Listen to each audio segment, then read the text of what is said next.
Welcome, welcome, welcome, one and all, to another great episode of Pathetic the Podcast.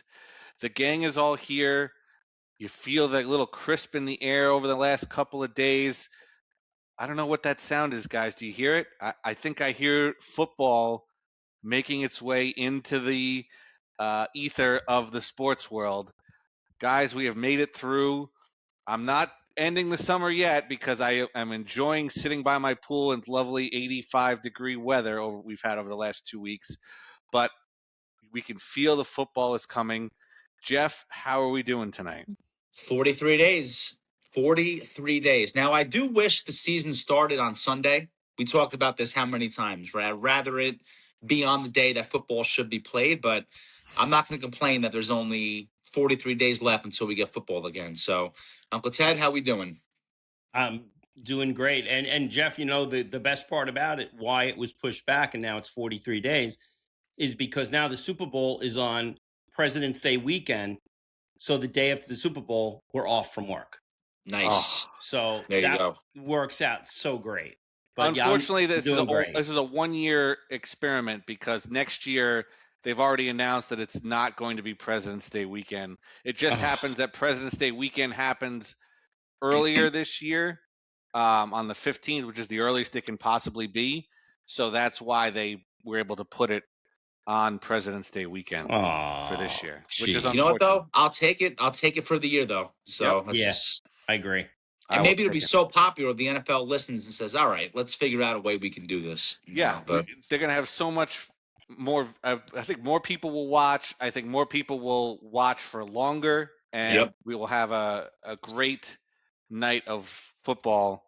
But before we get into training camps, because they are starting, I believe both teams reported today.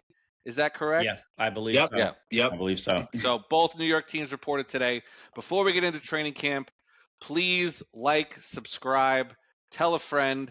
We love doing this show. We love to get everyone's opinions. I got a couple of texts and emails about the Mount Rushmores of New York championships from a few friends. So please share them with us. I certainly love seeing them and love to go back and forth on that. So please like, subscribe. The link tree's in the corner. Check out all our socials. So please do that, and we'll keep this thing rolling from here. But as we said, we have gotten 2 training camps. Both teams report today. I'm curious from both sides what you guys are expecting from the training camp. I think, Jeff, we'll probably start with you first with the Giants side, as there is a lot more buzz and excitement with the Giants team, I think, this year than with the Jets. So we'll start with you. We'll start positive, and then we'll move on to the Jets from there. But your thoughts on training camp and what you want to see from the next couple of weeks here. Well, it's positive right now, and I'm cautiously optimistic about the Giants. I don't want to get into a whole season preview. We'll probably do that at a later date. But one thing I heard from, I think it was Bob Papa, maybe. I forget who said this, but it's somebody that's in the building all the time. And they said that Harbaugh's running this thing unbelievably in terms of people knowing exactly where to be. There's no confusion. Harbaugh is known for having a very difficult training camp. You got to practice every day. The first team reps they get the starts pretty much the whole time. So it's a little different than what the Giants are used to. It's more Tom Coughlin style. But listen, I'm cautiously optimistic. But there are 2 things that I want to see this camp, and I think they're very important. First of all, and this might be the most important thing, no issues with Andrew Thomas. And I'm not just talking about a season-ending injury during camp. I don't want to hear anything. I don't want to hear he stubbed his toe. I don't want to hear anything that happened to Andrew Thomas because, listen, over the last 2 years, he missed 14 regular season games, and the Giants' sack rate went from 6% to 10% without him there. Every game he doesn't play, it goes up by 4%, which means they score less, right? They average 6 or 7 less points a game. Those numbers don't sound big, but they're huge in football. You guys know that, right? Everything is inches in the NFL. So my first thing with the Giants is I want to see Andrew Thomas healthy, get through this good, and, again, hopefully get through the whole season. And the second thing I want to see is Malachi Fields, the receiver that we drafted, and Jackson Dart develop really good chemistry. I think if he's good, and I think he will be, I really like him. I think he's going to be a crucial part to the receiving core, because it could potentially be a really good mix. Because Dart has very good ball placement, something that a lot of pundits don't talk about. He's very, very accurate. And he likes throwing that little mini jump ball, and he usually hits it. Just the guys he has a lot of times couldn't get it. But with a 6'4" receiver, you can utilize him like Eli did Plaxico Burress. And if we can get that kind of tandem, especially in the red zone where the Giants historically struggle, that's a huge asset with Neighbors' future potentially in limbo right now. So for me, the two most important, and there's a lot of them. I can go on for 40 minutes, but to me, it's Andrew Thomas's health, and I want to see Malachi Fields be what I think he will be. Yeah, I think you definitely want to see everyone stay healthy. I think that's a given with pretty much every team out there. You don't want injuries in key positions, especially, as you said, Andrew Thomas, I think, is one that is critical to make sure that Jackson Dart has time to find these receivers. This really well put together receiving core that they probably will have this year. Some exciting guys who have a lot of jump. So I definitely want to make sure that if I'm a Giants fan, that Jackson Dart has the time to make the throws that he knows he can make. So, yeah, I think I was mentioning to Jeff before the show. I think a key thing that I would like to see, and again, for those of you who don't know, but I'm sure everybody knows, I'm not really a Giants fan. I'm a Jets fan. But as a what is what's his face, Evan Roberts call it, IBO. Independent or IFO, Independent Fan Observer. Yeah, exactly. I want to see what Malik Neighbors has, because I mean that was a pretty bad injury, and it didn't happen in the very beginning of last year, like in the first week or in August. So it's a lot less than a year. And so to me, that's like, it's weird that he would come back. He could come back really that strong so quickly. But I would like to see how he comes back, because he would really make that wide receiver group, it could be special. And the other thing is Abdul Carter. I mean, how does he come in? He's already changed his number in the offseason again. What is his attitude? I mean, and listen, I understand, with Harbaugh, I think he's going to be different. Mike, I don't know about you. I am sick and effing tired of hearing how great John Harbaugh is. I think we all know he's a great coach, but it's every single thing on New York radio. How amazing of it. He's a really good coach. He's a really good coach. Well, you're noticing it now because it's happening here, and that was a massive hire, right? So for them, it was correct, because so I think that's why, and you're going to hear that probably until the season starts. It's just it is what it is. Between him and if Jackson Dart puts on some kind of a special shirt that makes him look great, and he goes to the bathroom in it, we're seeing it on page 6. So, I mean, he had a very weird summer. I mean, he was all over the place. He didn't cause any problems, no issues. But man, oh man, I mean, I don't agree with Craig Carton on a lot of things, but man, he was loud in his being out there. You know what I'm saying? He put himself everywhere. Look, two things can be right at once. You're right. I agree. And I'm not a fan of that stuff. I said that. Right. I don't remember what show it was, but I don't like the fact that Dart is getting this, the riches before, and I'm not talking about financially, I mean attention. Yeah. Before he's won anything, right? I don't like that. But one thing, there's two things about Dart that you have to notice. Number one, this guy is all football. Right? He really is. That's his personality. That's what the scouts said about him. That's the kind of kid he is. And the proof is in the pudding. Notice ever since he showed up, right, for his, before camp. We haven't seen Dart out and about. He's been quiet since then. And before that, he's out every week because he's being asked to show up. I can't blame a kid for making a few bucks showing up for an appearance or something, right? 100%.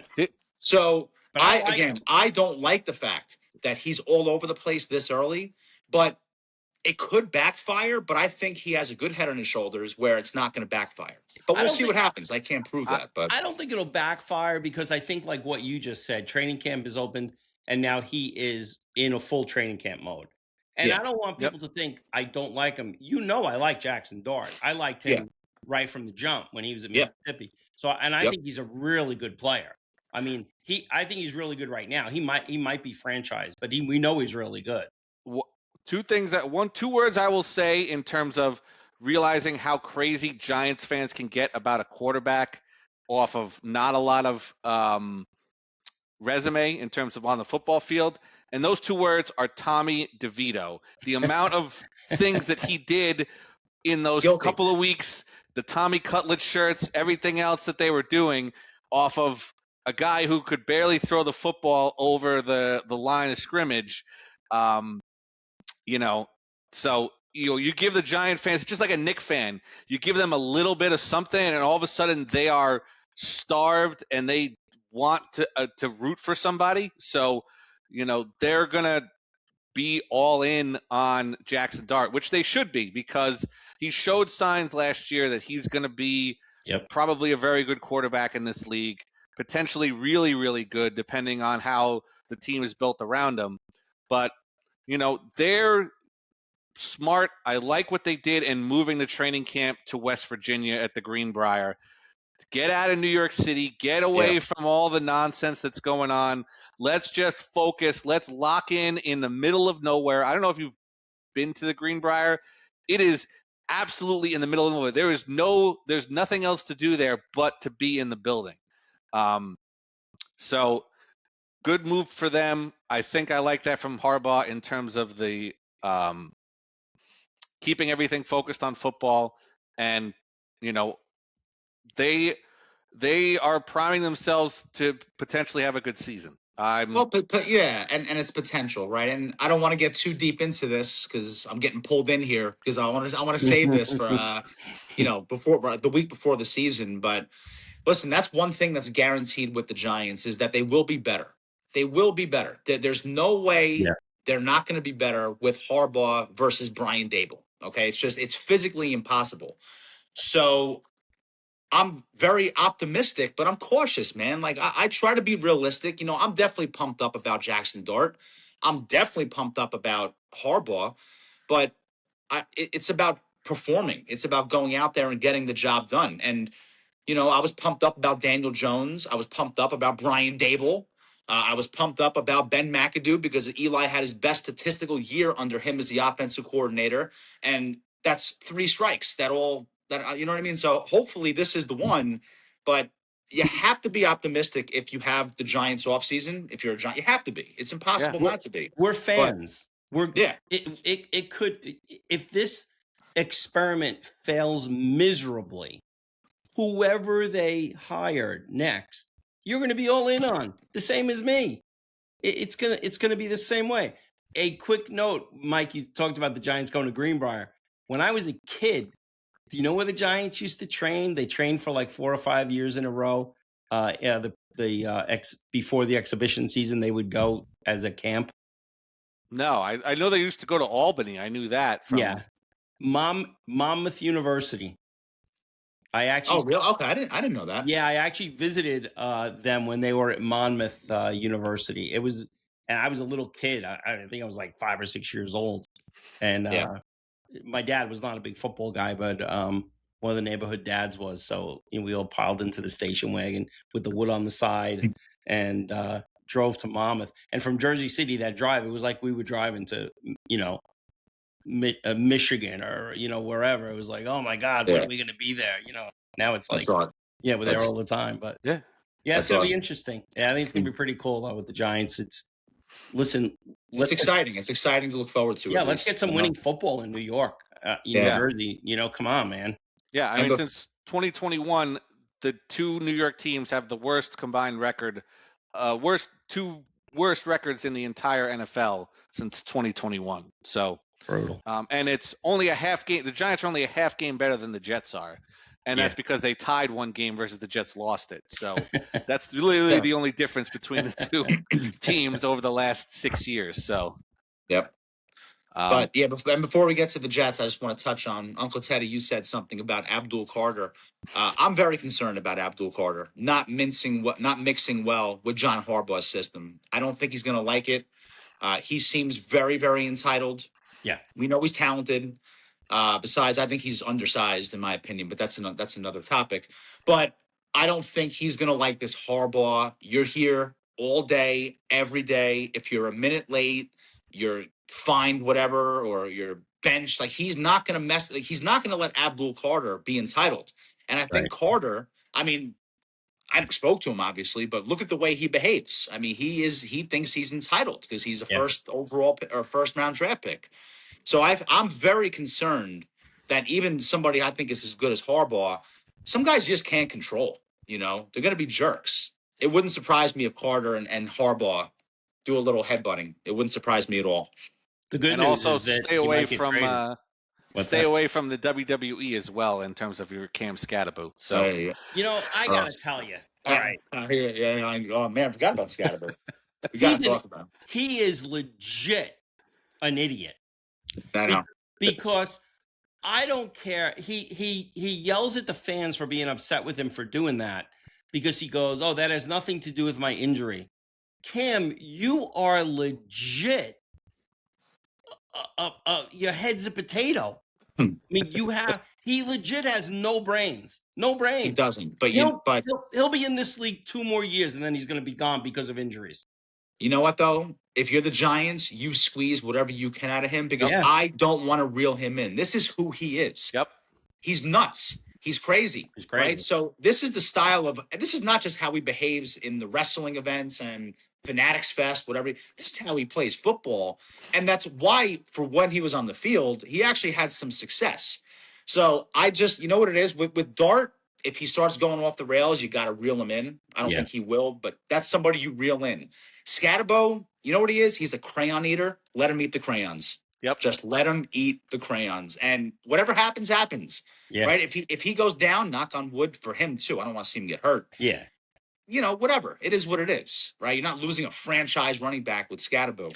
But he's a fool. And you could find another running back who could do what Cam Scatterbo does pretty easily out there. You could definitely find someone who's serviceable. He's not going to be as fun as Cam Scatterbo because he is a ton of fun to watch and to go. I just want to go out drinking with that guy. That would be a fun night out for sure. So he can afford the bail money. That's for sure. Right. So I could see him like this, Mike, with you down the Jersey. Oh yeah, just fist pumping at Bar A at some point, or in DJs or something. Yeah, 100%. Oof.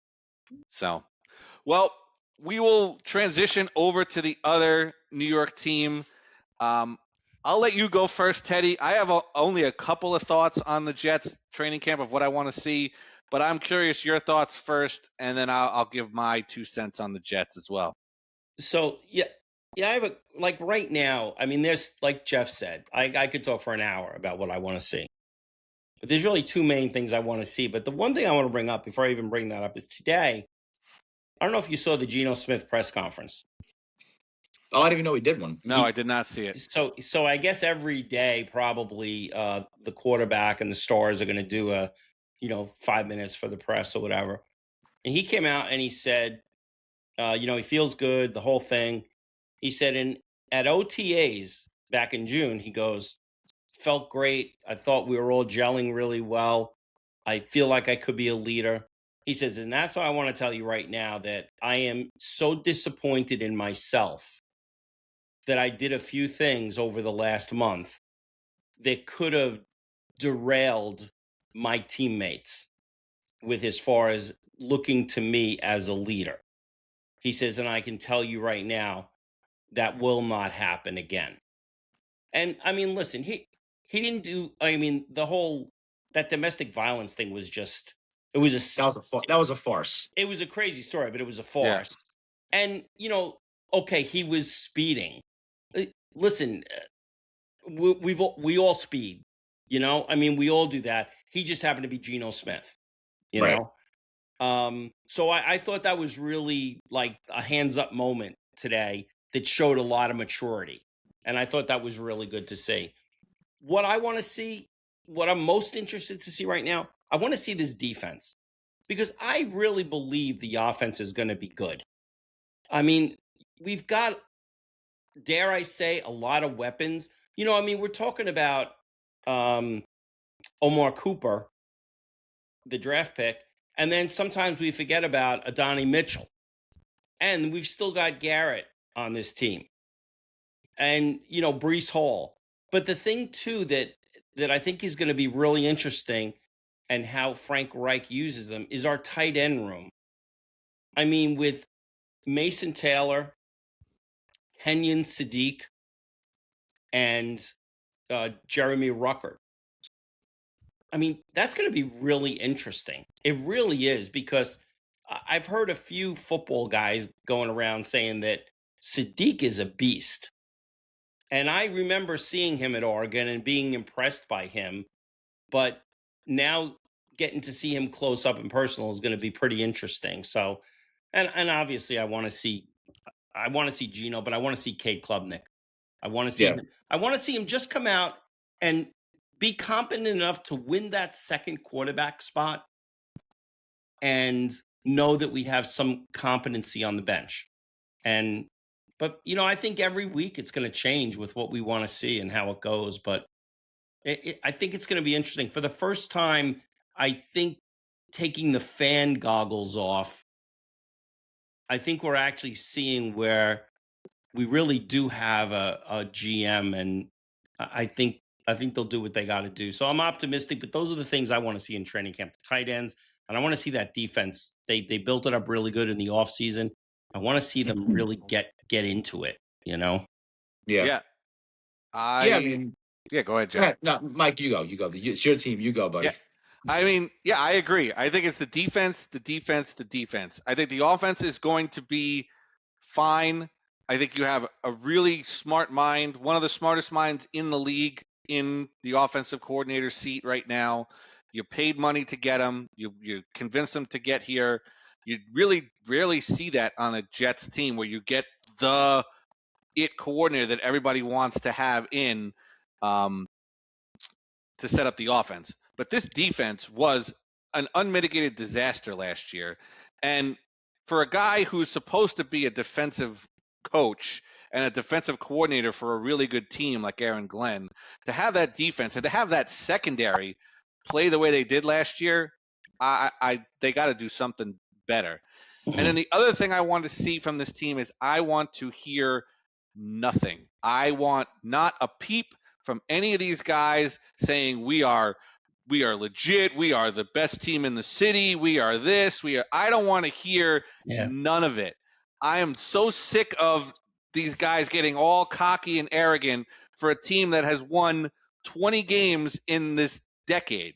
So it's just a mess. So until you guys start playing well and you can get back to your Rex Ryan swag from there, I don't want to hear boo from anybody on this team until you start putting some wins together and start looking like an actual football team that actually plays 21st century NFL football, not 1980s run the football, hope you could get a pass over the middle, and then give up 35 points every single game. Yeah, you're right, Mike. Yeah, listen, I think, again, we got to be careful here because we're almost giving our season predictions because we want to talk about our teams, right? But I'll say this about the Jets. I think they'll be okay. And I think as a Jet fan at this point, with Geno, who's not your answer, that's all you can ask for, right? You just want to see improvement. You know, I feel to a degree the same way about the Giants, maybe more of an improvement because of the upgraded coach, but still, like, listen, 8 or 9 wins, I'd be happy with that. I got to tell you, compared to the last 10 years. With the Jets, again, I think they'll be okay because this is now Glenn's time to show if he can coach. He has an offensive coordinator that can run the show by himself. So what Aaron Glenn essentially is and I don't mean this as a knock, this is actually a compliment. He is an overpaid defensive coordinator at this point. Okay. He's a DC that's making head coach money. That is going to be the difference of the Jets this year, because now Glenn doesn't have to run back and forth. He has no idea what to do offensively. And he had a terrible OC last year. Yep. Now he has a head coach at the offensive coordinator position, and he's a head coach at the DC position. That, to me, is a very interesting dynamic about the Jets. And that would be, if I was a Jet fan, my bread and butter of why I can sell you on why this season's going to be okay or to good. And the second thing I want to see is, I'm with you, Uncle Teddy. I want to see Cade Klubnik. I really do. I want to see Cade Klubnik play in the preseason a lot. I hope he wins, for Jeff fans' sake, the backup role, and he gets a lot of time, because maybe he's the guy. We have no idea. You can say good things and bad things about him, but that was the same thing with pretty much every quarterback. You can do that about Mendoza. Yeah. Right. So I really want to get a nice taste of Klubnik and what he can do. You're not going to get a full sample size, obviously, but you can, we've been watching the game long enough. You have, Uncle Ted, especially, like you can see signs, right? We talked about that with Dart, like when he played in the preseason, right? I'm like, all right, I'm not going to brag about a preseason performance, but you can see the signs that this kid's got something. And if you see that with Cade Klubnik in the preseason, you want to put some focus on that during the season, potentially. Yeah. So the Jets overall, I think, are going to be an interesting team to watch. I think we'll see very, very good improvement. But those are the two things I want to see. I want to see the coaching dynamic, and I want to see, hopefully, Klubnik as the backup quarterback. I agree. Yeah, yep. I agree. I mean, you're going to see it right away, just like you did with Jackson Dart. You hopefully will see it right away, just like in the other way, like you saw with Devin Williams when he became the closer of the Yankees opening day. The first day where I saw that, I was like, this guy is not a closer in New York City. That's just not what he's going to be. So we'll hopefully see that there. Training camp's just getting started. We will have much more on our teams as we get closer. Again, the biggest thing I think both of us can agree on, all of us can agree on, is that we just want everyone to be healthy through the preseason. That's the biggest thing. You don't want to go into the season where your team is already behind the eight ball because you lost somebody early on. So yeah, I mean, that's always the key. I mean, you don't want anybody to go down. Even, forget the quarterbacks for a second and forget, Andrew Thomas, who I think is their asset. Anybody. You don't want, because like the Giants and Jets are not good enough to lose guys. Yep. Okay. Yep. That's so even if, I don't know, somebody in the defensive back who I've never heard of, but is a prospect, gets hurt, that's not good. Right. It's not like it's, a team it's not the Rams that can afford to lose a few guys. The Giants and Jets can't afford to lose anybody, no matter who it is. So you're right, Mike. I mean, health probably in summation to our, what we want to see during the preseason. Number one, bar none, is everybody going healthy. Yep. Absolutely.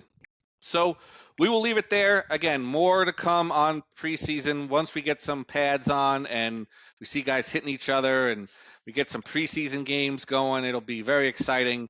I always tune into the first probably quarter of the first preseason game just to get that football moxie going in, the football blood running through you, just to see the white yellow line on the field and the helmets going back and forth, to hear that first pop of the linemen hitting each other. It's always great. So just like the first pitch of baseball, you watch the first inning of the spring training games when they all line up on the side of the field and you're excited, and then it's like, all right, let's get to the football, let's get to the real thing. So more to come there. This year for my Mets, it was like that Family Guy thing, and there's the first pitch, and he's out, and the season's over. Well, that's a perfect segue there, Teddy, into baseball. We are coming up right now on the trade deadline. It is this weekend, I believe it's August 1st, is the trade deadline for baseball. I think it's Monday the 3rd. Yeah, Monday the 3rd. Okay, Monday the 3rd. So we have less than a week to go. I'm curious if you guys have anything you guys want to see the Yankees and Mets do. I think obviously one team is going to be buyers. One team will most likely be sellers. But I'm curious if you have anything that you want to see done, and a prediction on a trade that will actually happen. Well, you guys go with your Yankees because you're Ooh. the buyers for sure. Yeah, you know, the prediction, I got to tell you, Mike, I can't even give a prediction because the Yankees have kept so quiet, which they always do, about what they're going to do. I have no idea, literally no idea what they're going to do, you know, because they have some options here, right? They can either, look, they can either go big game hunting, make a massive splash, or they can just get a few guys that are reliable bats. That's okay too. I'd be fine with that. You know, I mean, listen, if you think about the playoffs, right? Because the Yankees will make the playoffs. They're going to have Judge back. They're going to have Bellinger back. Hopefully, they have Stanton back. We don't even. This is a bizarre year for Stanton. Like, there's conflicting stories. We have no idea what's going on, but I'm assuming those guys will be back. So when you look at the lineup, I'm not going to go through it all, but right, Trent Grisham, Ben Rice, Aaron Judge, Cody Bellinger, Giancarlo Stanton. We don't need to make this massive splash. We can get a couple of okay hitters if that's what it takes. And I'd be perfectly fine with that. But I'll give you two guys that I really would like to see them get somehow, some way, or one of the two. First of all, to me, the obvious one is the catcher, Ryan Jeffers from the Twins. Has a 930 OPS, 290 batting average. And I know Austin Wells, Mike, has been hot for the past, 10 games. But the 14 RBIs on the season, that tells a story. Those numbers don't lie. Yep. So I'm done with Austin Wells. There's nothing he can do for the rest of the season that can change my mind. So my number one guy would be Jeffers. I think that'd be a great addition. And secondly, which would be a little more complicated, would be Luis Arias.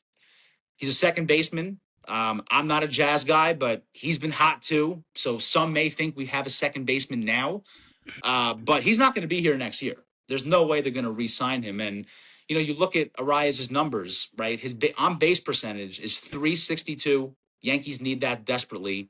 His batting average is 326. Not a home run guy, which Jazz, I guess, kind of is. But, he has 4 home runs on the year. But I think Arias would be a great fit, too. And you can figure out a way to either bench Jazz for Arias. I'd do that. Put him at third. But there's things you can do. But my two guys I'd like to see, or one of them, would be Jeffers and Arias.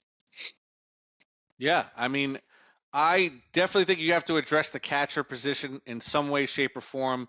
You got to go one way or the other. You got to go with somebody who can really hit, and hopefully can play serviceable defense, or you got to go the other route and say, I want a guy who can throw out anybody who's on the base paths, which Austin Wells kind of can do. But if you're going to make a move, I think you want the bat, especially with the way this lineup has been kind of pieced together here with all these guys dropping like flies at this point.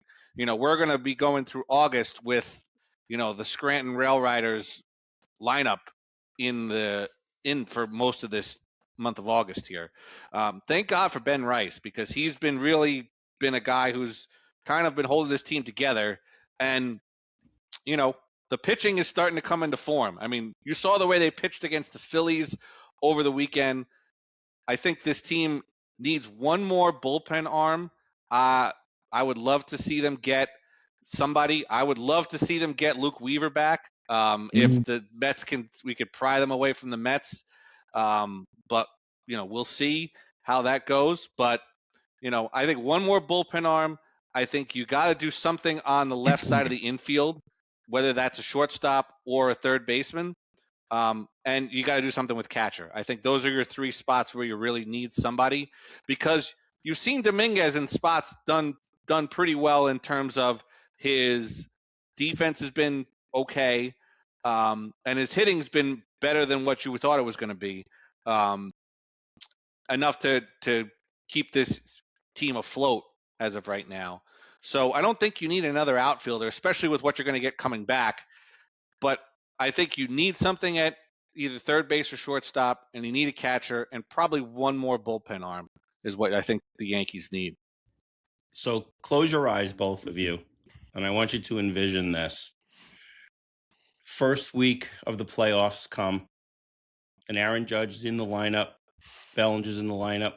Stanton's in the lineup. Your third baseman is Bo Bichette. And then the rest of your cast of characters. You would go to war with that lineup. You add a Bo Bichette to play third base. You know what? You can keep Volpe in a platoon with whoever. Rosario, is it Caballero? You can keep him in a rotation with them and not worry about that. That would be fantastic. Everybody needs a bullpen arm. I think you guys are okay with what you have. If you didn't get anybody, I still think your bullpen would be fine. Your starting pitching can go up against just about anybody. So to me, when I look at the Yankees, even with Bellinger in the lineup, healthy, if you don't have Judge in that lineup, that's a weak lineup because they've just shown that they've been weak. Yeah. It's not me trolling them. They've been weak. But if Cashman really wanted to make a splash, because I'll tell you right now, he'll never admit it publicly, but Stearns would trade Bo Bichette in a minute. Now, I don't know who you get for him from the Yankees. I have no idea. But I think in a perfect world, you'd get that third baseman. Jeff, I agree with you on the catcher, but Minnesota came out already and said they're not selling. You know what? They're buying. I was going to – they must have said that recently, yesterday. Right? Because I saw – yesterday. Oh, okay. Yeah, they said we're buying. We're buyers. Okay. So that's going to be tough. I'll tell you a guy who I really think would be a big help on your team at catcher, but you got to solidify third base with a hitter, would be Luis Torrens. I mean, he's hitting 223, couple of homers, 20-something RBIs. He's a fantastic defensive catcher. Yeah. But again, he's got to be just like Volpe. They've got to be in a lineup where you can't just rely on them to hit. Right. Well, I'll trade you Francisco Alvarez tomorrow. I mean, I don't like Alvarez. Yeah, I'm not a fan of Alvarez at all. I'm not a big fan. I think he's so overrated. It's ridiculous. And he gets hurt. Yeah, I'm not a fan of him. And I'll tell you the truth. I know he's going to command a lot in a trade, but I don't want to trade him. I don't want to see Luke Weaver go, because when you have a team with an owner who's a billionaire, multi-billionaire, you've got to believe that with the right moves, they can get back to competing next year for a wild card. So 100%. Why would you want to lose Luke Weaver? Right now, I'll tell you, Devin Williams has been pitching pretty good for the Mets. I would love to see them all of a sudden somebody say, hey, is Devin Williams available? Yes, he is. Yeah. Yes, he is. But, and I wouldn't want to give up Holmes either. But I do think that Holmes is I think the Phillies want him bad. I don't know what they're going to give up for him. But there's going to be a lot of guys that are, should be gone. But I don't know if Stearns has the stones to do it. I don't know that he does.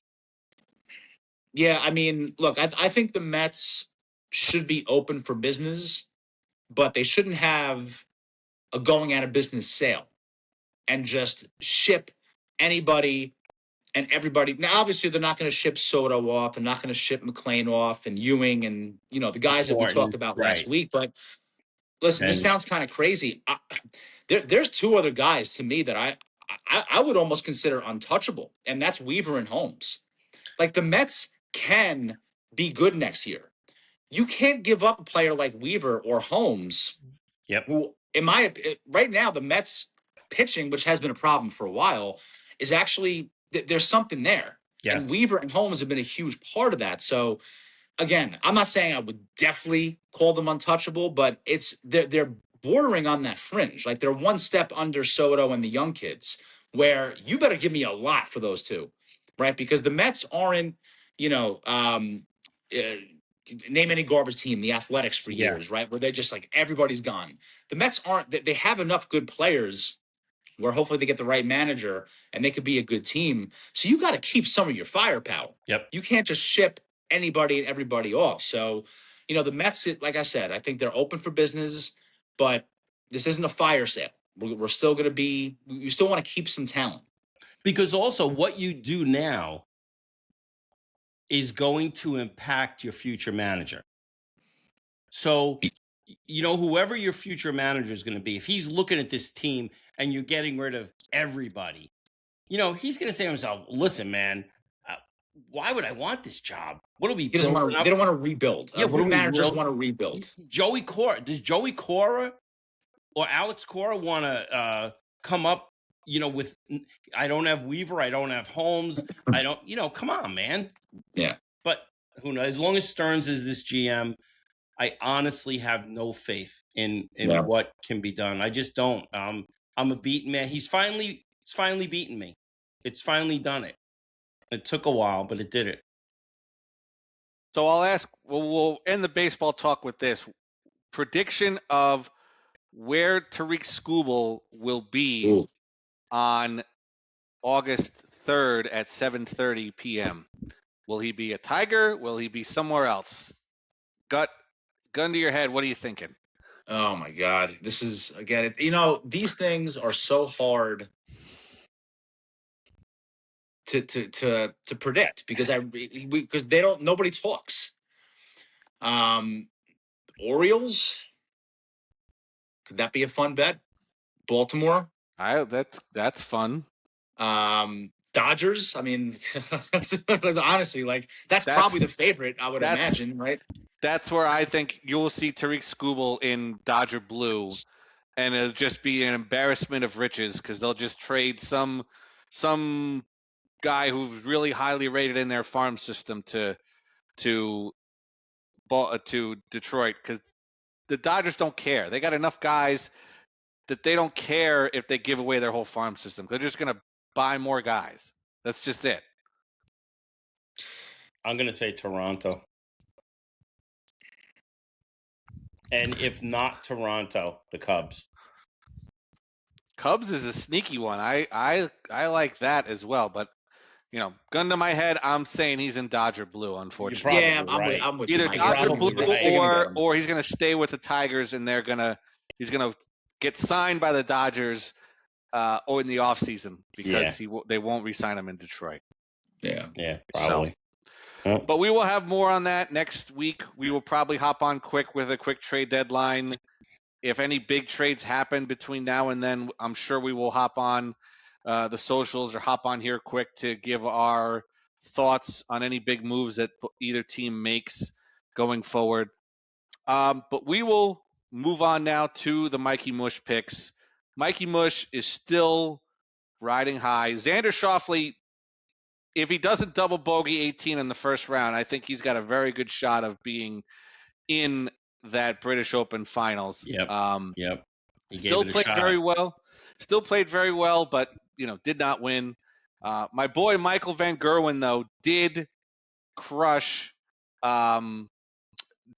the guy he was playing, Andrew Gilding, 10-6. So he did cover the 2.5 game spread when it comes to that.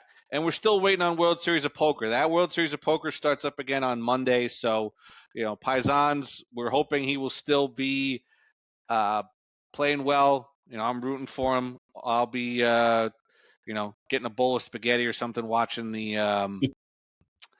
World Series of Poker over the week here. But we're going to go for the Mikey Mush pick this week. We're going with the most degenerate possible thing you can think of when it comes to betting, and that is the Hall of Fame game in the NFL preseason. I mean, they should, if you click on that link to do it, it should automatically auto-dial you to 1-800-GAMBLER because you have no idea what's going on. No one's playing in these games. It is literally just to have it. And we have a stinker of a Hall of Fame game this year. We have the Carolina Panthers playing the Arizona Cardinals in the Hall of Fame game. By the way, not even the starters, the backups to those teams. Oof. Or the third and fourth string guys. Not even the backups. Like the third string guys are probably playing. Yeah. Oh, that is ugly. That is as ugly as it gets. You might get the test pattern might outrate that thing on that. Although you never know because everybody loves football, so they might watch for a little bit. But for Mikey Mush's pick, we're doing a parlay. We're going to take Carolina. I just think their roster is a little bit better. -1.5. And Mikey Mush is going to take the over in that game. It's only 36.5 points.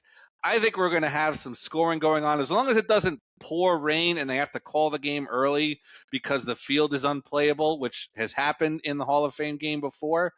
I'm going to take the over 36.5 points and give me Carolina -1.5. Mikey Mush's picks for this week. Guys, this was fun. I love talking football. We are getting closer and closer every single day to our picks every single week and all the fun things that we have going on for the football season. Mike, I want to say one thing. Yep. To all the fans out there, if you're a real football fan and you have not been to the Hall of Fame or the Hall of Fame weekend, I've been there twice. It's an experience that it's really amazing. And the game, it's played on a high school field. It's in a high school stadium. It's awesome. And the ceremonies are in that stadium, and then they have the game in the stadium. But if you're a football fan, you really owe it to yourself to go to Canton.